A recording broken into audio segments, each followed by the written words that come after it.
Hi guys, welcome back. So this is going to be another video pertaining to foster care. I do have two other foster care videos that I will link down below, as well as my email address. If you have any questions, any suggestions you would like to make, please feel free to leave them in the comments, or you can personally email me. That is totally fine. The purpose of today's video is to go through all of my foster care placements. Now, I had 8 different foster care placements. Kind of go through each of my foster homes and break it down from my perspective as a foster child. I've gotten a lot of questions from people asking, what can we do to help foster parents? Like, what would you suggest to a foster parent? So that's why I thought I'd sit down and make this video.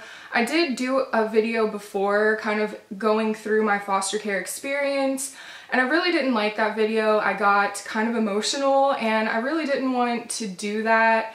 It's hard having your life and your personal, very extremely personal experiences out there for people to judge. At the end of the day, I just want this video to help people. I do want to mention that I didn't experience hardcore abuse. I didn't experience physical abuse. I know that's a lot of people's perception of foster care and kids in foster care, but that really wasn't the case with me. I want to say being a foster kid as a whole is very strange. That's the word that comes to mind when I want to describe it and think back on it. I have the timeline all written down. I have notes on each of the foster homes so I can really get it straight in my head. But the worst part about it is going obviously to a home of people that you don't know and having to unpack your stuff, not knowing, how long you're gonna be there. That's really difficult. School is extremely difficult when you're a foster kid, being the new kid all the time, and also when your living situation is so screwed up. That was something I think I definitely struggled with, and I would like to make a future video pertaining more to my school experiences. I went to 14 different schools growing up, so I was always the new kid. I didn't have structure. I didn't know that when I was unpacking my clothes in these strange people's houses that, how long I'd be there. So it was almost discouraging to be unpacking your stuff. You're in a weird place with these weird people. You're just alienated. That's the word I could think of to best describe it. You were just so alienated, it feels like, from the rest of the world. To me, it felt like there was normal people and normal families. Then there was me. But just so you guys know, this is all from my perspective, what I remember and what I remember I felt. Then there's also, of course, their perspective, the foster family and the caseworkers and all that, their perspective. This is just my perspective of the situation. So here we go. Okay, so I went into foster care 2 different times on 2 different occasions. So I first went in when I was 9. It was in spring of 2000. So I was living with my aunt at the time, and my aunt was taking care of me because my mom had basically took me to a friend's house and left me there and didn't come pick me back up. No one could get a hold of her. So my aunt took me in for a couple months, and she ended up putting me into foster care because we just all felt like that was, I guess, the best situation. I'm not really sure what happened as far as me living with my mom and all that. I guess people figured it wasn't the best choice at the time. So my first placement was with a family. They were Christian and they were very religious. They had a daughter that they had adopted. She was a little older than me. Then they had another foster girl who was around my age, and then they had a little boy who was 3 or 4 that they had adopted. So obviously, this being my very first foster care experience, I did not like it. I did not have a good time. I was very sad. I remember just thinking about my mom all the time and feeling very homesick. I think for the most part, I felt confused. I was 9 at the time, and I wasn't sure when I was going home. I wasn't really sure what was happening. A lot of people have asked me, and this is weird, I never when I first heard this question, I was just kind of taken aback, but people have asked me, did you have foster parents who would lock the refrigerator or restrict your access to food? And at first I was like, well, no one ever did anything that harsh, but this foster home actually was kind of like that.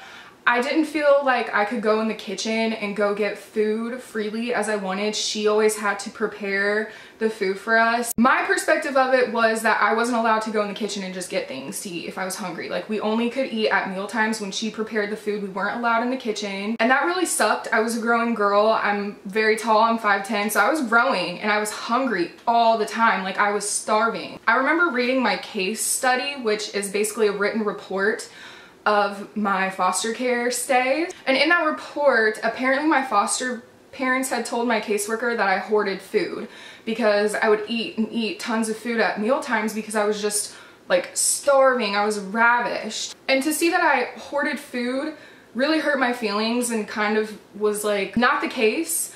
The case was that we weren't really allowed to just go eat whatever we wanted. So of course at meal times I was just very, very hungry. Kids are hungry. And so that I think was a little odd.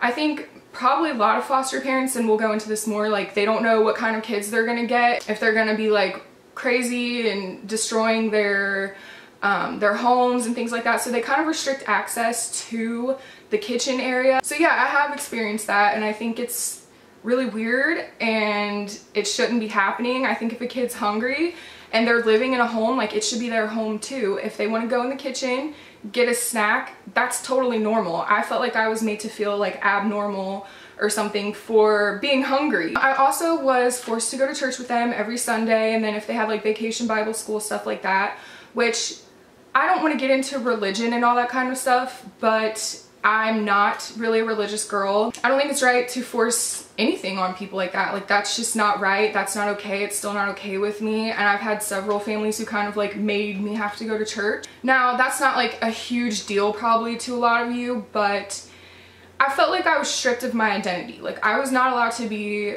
who I was. I had to just be what they wanted me to be. And forcing religion on people, I think, makes them more likely to rebel against it. It's something you really cannot force on people. You really can't. I spent the spring there. I finished 3rd grade there. And then I believe sometime during the summer, my foster mom came to me and said, you know, we really feel like you're not happy here. This isn't the right place probably, so we're going to have you move somewhere else and hopefully that will be a better placement for you, which it was. So I ended up moving to my 2nd foster home, and I spent the summer there, and I started 4th grade there, and then I ended up moving like a month into school. So fall time, I ended up going back to live with my mom. So my 2nd placement was a lot better. I felt like I had more freedom and I felt like I could breathe. Like I was treated more like a child and like I could go play and, you know, just kind of be myself. I didn't feel like things were forced upon me. I didn't feel like I wasn't allowed to like go in the kitchen. It felt like it was my home. I felt more like I could breathe and like I could, like I said, just be myself around them. She had 2 girls of her own, and then her husband had a son. So there was like kids my age and we would play and like there was stuff to do outside, and it just seemed more like I had more free reign. And I wasn't constantly like reminded that I was a foster kid. Like that's another thing about being a foster kid.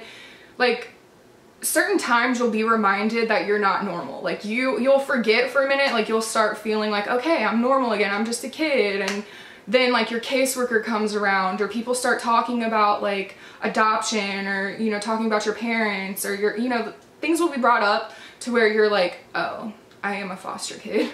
Like I feel like it's you're beneath people is how I felt. That's how I felt. Like I was less than others. So anyways, after this foster home, which was a good experience, I really liked this family a lot. I ended up moving back with my mom. I lived with her for 2 years. So I started 4th grade when I was in my last foster home, and then when I went back into foster care, I was finishing 6th grade. So it was my last month of 6th grade. So it was like May. This is like May 2003. I want to say it was either 2002 or 2003. I went into foster home again.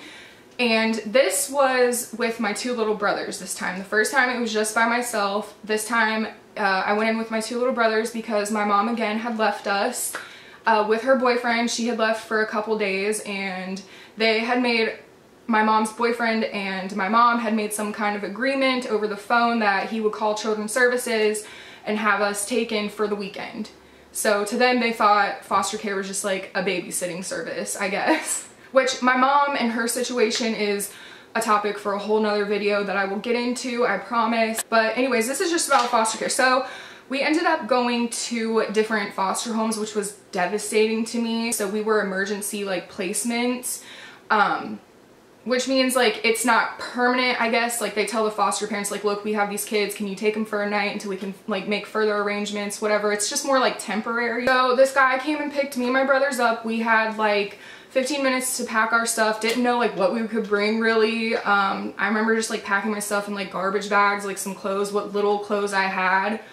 I basically had nothing. I had like one pair of pants to go to school in. It was terrible. Which we'll get into like all the reasons why I ended up in foster care in a separate video. Again, I'll talk about my mom and all that kind of stuff. But basically, we went to Children's Services after we packed our stuff up. We went to the Children's Service Agency and some nurse like checked us out and everything. She gave us like a mini physical and then we were on our way to our foster homes. So this was late at night. I was just crying. I was devastated. I didn't know what was happening.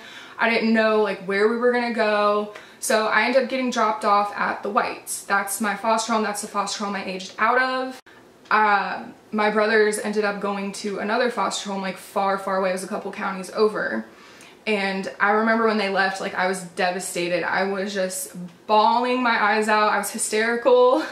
And then I go into the Whites, I go into their house and my foster mom, Jeannie, is standing there and she's just like, oh, you know, she was like, trying to comfort me and everything. She was very like nurturing and concerned and sweet. I'm gonna cry. Not in this video, I'm not crying. I'm not crying in this video. I don't like crying on the internet. So I walk into their house and they're Catholics, which isn't a big deal to me. Like I'm not anti-religion. I just don't like religion forced upon me is my issue. And really anything, like that's the thing about foster care, you don't really have a choice, like you just have to go along with everything, and that was like the shitty part. That's what I mean when, you know, I'm talking about being forced to go to church and things like that. Like it's not anything against religious people. It's really not. I don't have anything against religious people, just so you know. But they were Catholic and they had all these shrines and pictures and like relics and stuff all over the wall, and I was so scared. Like I'd never seen anything like that, and I remember thinking, this is my 12-year-old mind, I was just like, don't they know I'm not Catholic? Like, is this gonna work? Like, don't they know that like I don't know, like I don't know any of this stuff. I didn't know anything about Catholicism back then, but I sure did learn, and I did go to church with them, and I actually didn't mind going to church sometimes. I just didn't like being forced into it again, like I said. But anyways, what I always remember from that very first night of going into my second set of placement, Jeannie took me to the store. This was like 1 o'clock in the morning. She's, you know, I'm hysterical. She's trying to calm me down and she's like, do you want to go to the store? She takes me over to like the grocery store. We're grocery shopping and I just love that. Like I always think about that and I'm just like, thank you so much for thinking enough to take me like out of the situation, kind of like distract me, even though it was so late at night. She was just very comforting. It was a comforting feeling, her like taking me to the store, something about that. And I remember her really like trying to spend time with me a lot. Like we'd spend time together. She made cards and did like crafty things, and I loved stuff like that. I loved that someone would spend time with me. I wasn't used to that. Like my mom never really like wanted to spend time with me or do things with me, and I always wanted that, and Jeannie would do that with me. She would like take me to the Y, like real late. She'd be up real late at night. I was a late night person too, and we'd go to the Y and like walk around the track, and she would tell me about her life, and I just really enjoyed her. I enjoyed her husband, Steve. Steve would drive me to school. Like they allowed me to stay in my same school and finish out the school year, which was really nice because we were only like a town over from where I was going to school. So Steve would take me to school every morning and on his way to work, and I remember just like talking his ear off. Steve is so awesome. He's a drug and alcohol counselor, and he's just the easiest, like friendliest person to like get along with. You could talk to him about anything. So I really enjoyed that placement. Now, I was really wanting my brothers to be with me. Like that was really plaguing me. Like I really cared about them, and I was almost like their mom because I always had to take care of them because my mom was off not being a mom. My little brothers, I think my brother Isaac was in kindergarten, and then my brother Noah is like a year younger than him. So they were at like that age, like 5, 6. So they ended up coming to stay at the Whites for a while. That didn't really work out. There was too many kids. Like it was just like craziness. They already had, like the Whites, they already had a bunch of kids they adopted and stuff. So it was just madness in there. So what ended up happening is once we got done with school, I ended up moving to the foster home that my brothers had been placed in, which was like a county over. It was like, you know, 30 miles away, something like that. And we stayed there over the summer, which those were really nice people as well. They weren't like the smartest, most educated people. It was a married couple and they didn't have any children. I think the mom wanted to like adopt a baby and stuff like that. But they really loved my brothers. They loved my brothers. They loved kids. And I felt like this placement was more so like geared for kids. Like they weren't super great with like teenagers, which is fine. That's totally fine. This is a weird story, and I actually did a video on this and deleted it because it was just, I don't know, it was like embarrassing.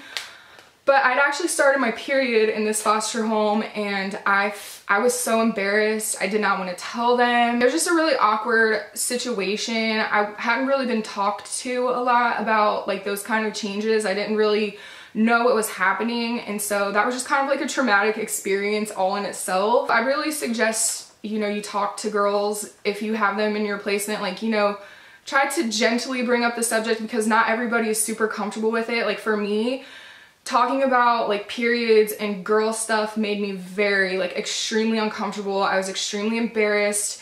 Not everyone is super open to talking about it. Like my mom never really sat down and like talked to me about those kind of things, so I felt like this awkwardness about it. I don't anymore now that I'm an adult, but when I was younger, I did not want to talk about those kind of things. Just so you know, like some kids may not be like about talking about those kind of things. Okay, so what ended up happening with this foster home, this was my 4th placement, and I started 7th grade, so we had stayed from the summer until like a month into that fall starting school, and my foster mom had ended up like breaking her foot, and things just got kind of complicated. I think she couldn't work, so like the financial situation was getting strained.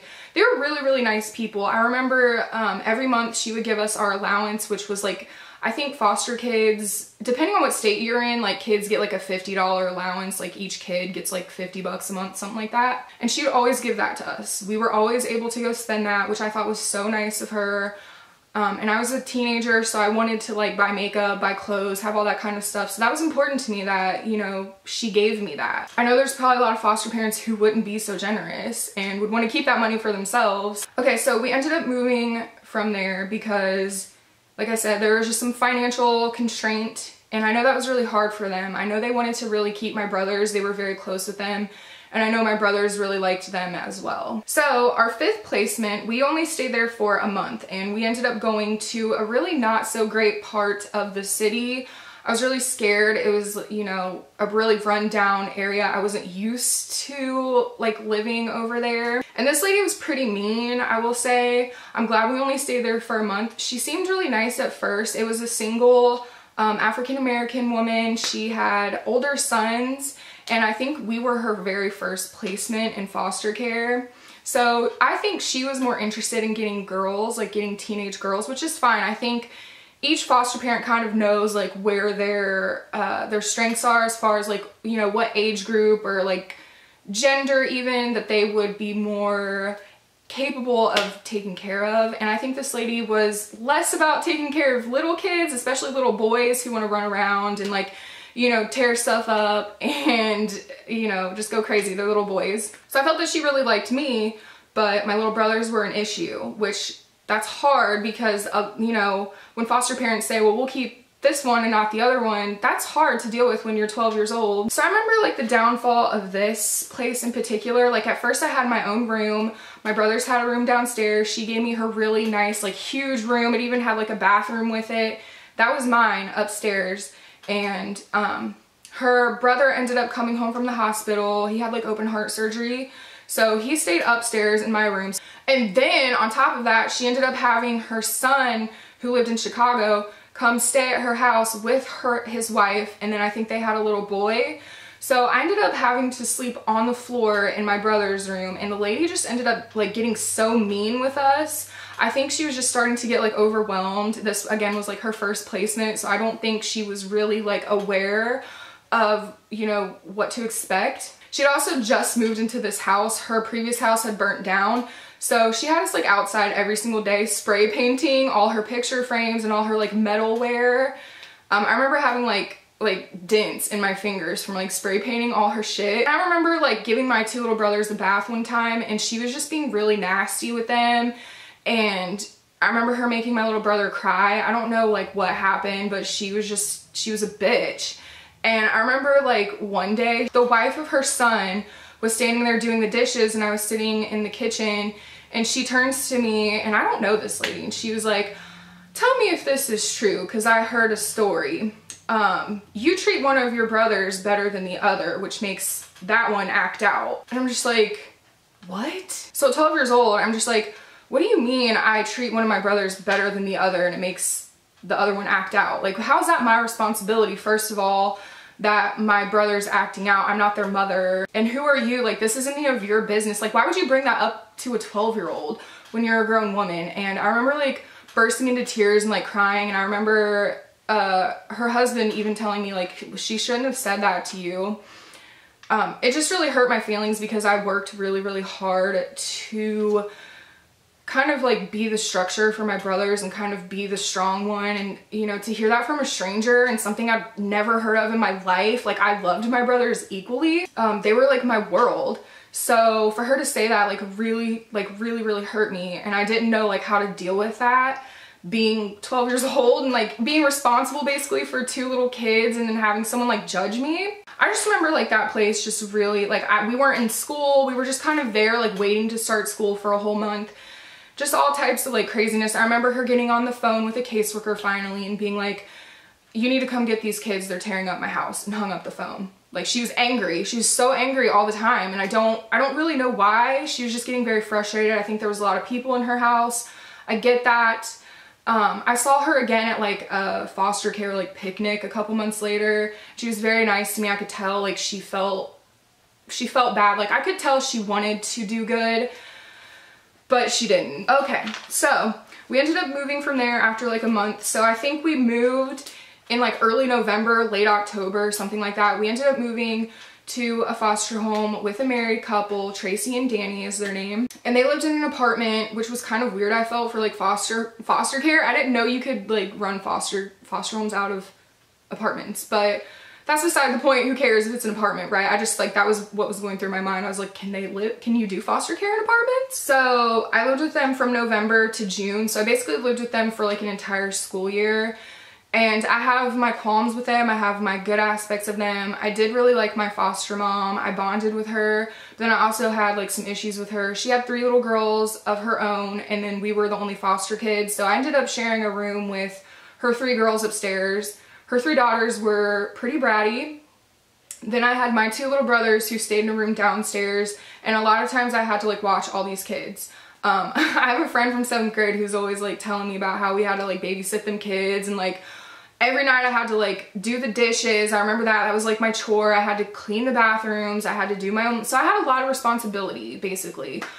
For a 7th grader, I felt like it was kind of the same as living with my mom. I felt like a lot of responsibility was placed on me, and that was really hard, especially when I wanted to do good in school. I made straight A's in school. I did really well that year. I loved my school. I loved my friends. I really had made some great friends, and the school district we were in was a really good school district, and that was important to me. Like, I wanted to do well in school. So basically this foster care placement, we were placed through a private agency, which was called Agape, and I think typically private agencies pay foster parents more. So I'm thinking, I believe I want to say she was getting around like $1,000 a month for each of us. Like, so basically $3,000 to have us in her home. So I just think it's kind of funny. She ended up having a house built, and as soon as she got her house built, we were basically kicked to the curb, which is why I think like she got her money for her house.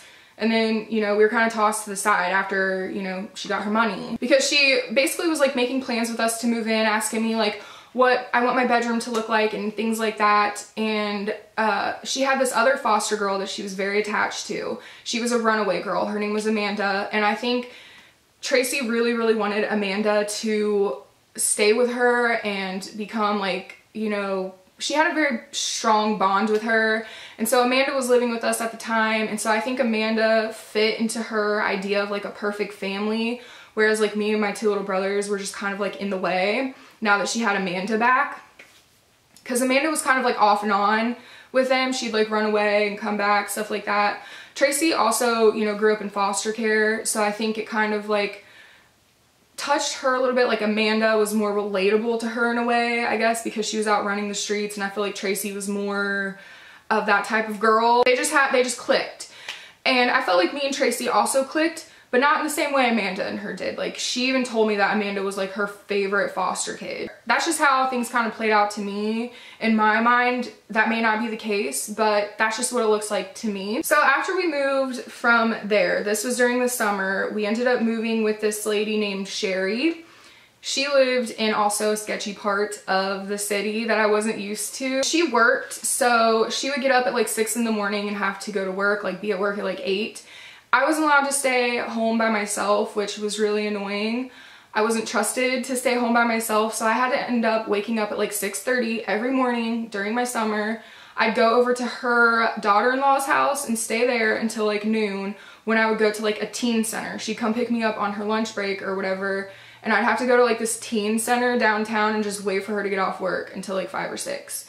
And that really was like stressful and annoying to me that I had to basically be at work while she was at work.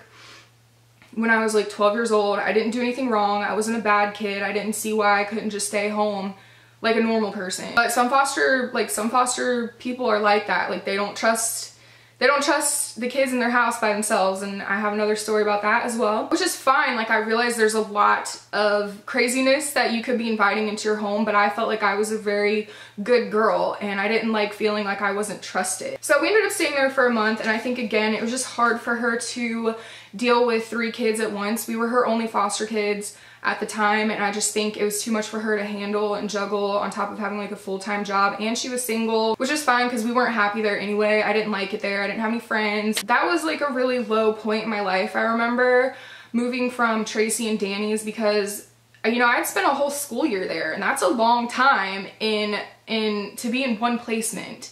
I felt very comfortable. I got comfortable there, and I felt like my trust was betrayed a little bit when you know, Tracy all of a sudden comes to me and says, you know, look, this isn't working out. You're moving. And all the while I'm sitting here thinking, you know, I'm about to move in this amazing new house, have a new room to myself, and everything's fine. So that, again, that's like the hardest part of foster care for me. It was feeling like I could unpack my things and let it be. You know, it was fine. I was gonna be here for a while, but I knew that wasn't the case. I knew every time I unpacked my things, I knew that it wasn't gonna work out. Whether it be 2 weeks from now, a month from now, a couple months, I knew eventually, like soon enough, I would be repacking my shit, moving in with someone else I didn't know, and going to a new school that I didn't know, and being around a lot of people I didn't know, and just kind of I felt like people expected me to just like be okay with that. And I remember Tracy having a problem with me when I first moved in, and she even threatened to have me move, not to like keep going back to Tracy and Danny, that foster care placement, but the issue with that, like I said, is feeling like I was comfortable and then having that trust like broken. Because when I first moved in, I was just tired of being moved, and after living with that mean lady, I felt like broken in a way. And so at first I really couldn't get close with Tracy and her family. I was very guarded, and you know, that's to be expected. I didn't want to talk. I didn't want to try and bond with them, and that really pissed her off. I remember she said, well, I'd rather have a foster kid say fuck you than say nothing, because what am I supposed to do with someone who just won't talk? And I didn't know what to do, and she was threatening to like have me moved and everything because I wouldn't talk to her, and I was giving her the cold shoulder and stuff, but I really didn't know what to do. I didn't know how to let my guard down when so many times in the past it just left me heartbroken and left me so like vulnerable. So I think it's really shitty that, you know, after I did get close with her and develop a relationship with her, that she would go and do that with me. So of course, you know, that leads into like having trust issues altogether in life. So I think that's a big component of being a foster kid, is you don't have trust. You don't trust people. And I think as a foster parent, you're gonna have to really recognize that. And it's different for every foster kid, of course, but these kids are very guarded. They're going to be guarded. They don't know you. They don't know how long they're gonna be there. They don't know how much you're willing to, you know, how much you're willing to keep them. So it's all very much based on trust, and when trust is hard to come by in this system, it's very hard. It's very hard on the foster families. It's hard on the foster kid. And of course, counseling would have been helpful had I been able to also have a consistent counselor. And nothing in my life was consistent at all. So that is the hardest part. But, you know, there wasn't abuse, there wasn't all that kind of stuff, but there was emotional abuse for sure. Emotional abuse happened throughout, starting with my mother, and then throughout the whole entire thing. Foster care is just an emotional mind fuck, really. Okay, so where was I? So we ended up living with Sherry for a month, and then we ended up moving to another really, really bad part of town. Like, this is the part of town like known for like gang violence and like, you know, you don't want to walk out of your house because you'll get shot kind of thing. No joke. Like, this was the bad part of town. This is the part of town like you didn't want to find yourself even like driving around in. But actually it was another African American lady, single woman. She was younger. She had a daughter of her own. And then we had a neighbor, I don't know if it was a neighbor girl or if it was like, you know, her daughter's cousin or some other little girl who was always over there. They were like my age, so it was fun. Like, I could hang out with them and everything. But at this point, I remember like sitting in the car with my caseworker, headed over to this place to move, like from this other foster home to this, you know, my new foster home. And I was just telling her like, I just don't know what I'm gonna do. What am I gonna do? I'm about to start 8th grade. School was very important to me. Making good grades was very important to me.